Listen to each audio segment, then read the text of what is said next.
Hi families, இன்றைக்கி வீடியோவில் குழந்தைங்களுக்கான dinner recipes தான் பார்க்க போகிறோம். வாங்க இது எப்படி செய்கிறன்றது பார்க்கலாம். இது செய்கிறதுக்கு ஒரு பாத்திரத்தில் கொஞ்சமாக நெய் சேர்த்துருக்கேன். அது கூடவே கொஞ்சமாக சீரகம், நறுக்கி வச்ச வெங்காயத்தை சேர்த்துருக்கேன். இது கூடவே தக்காளியும் சேர்த்துக்கலாம்.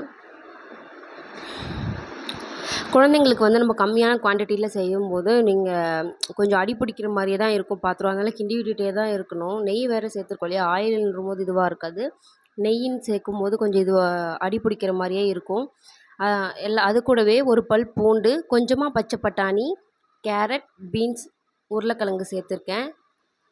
இப்போ இது உப்பு சேர்த்து எல்லாத்தையும் நல்லா வதக்கிக்கலாம். உங்களுக்கு என்ன வெஜிடபிள்ஸ் இருக்கோ அதை நீங்கள் ஆட் பண்ணிக்கோங்க. என்கிட்ட இது இருந்ததுனால நான் சேர்த்துருக்கேன். இதில் நீங்கள் எதுவும் இல்லைன்னா கூட நீங்கள் கொடுத்துக்கலாம், ஒன்றும் பிரச்சனை இல்லை. இது கூடவே ரவை சேர்த்து மிக்ஸ் பண்ணிக்கலாம். ஆல்ரெடி இது வறுத்த ரவை அப்படின்றதுனால நான் அதுலேயே அப்படியே போட்டு கொஞ்சம் நேரம் இது 2 நிமிஷம் வதக்கினேன்.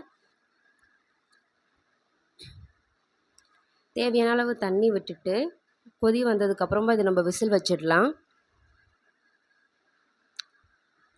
இப்போ கொதிக்க ஆரம்பிச்சிருக்கு.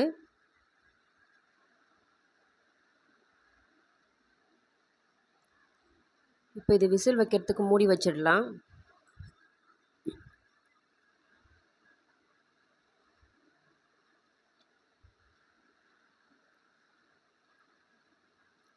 உங்களுக்கு காயெலாம் வேகிறதுக்கு எத்தனை விசில் விடுவீங்களோ அந்த மாதிரி விசில் விட்டுக்கோங்க. நான் 3 விசில் விட்டு எடுத்திருக்கேன்.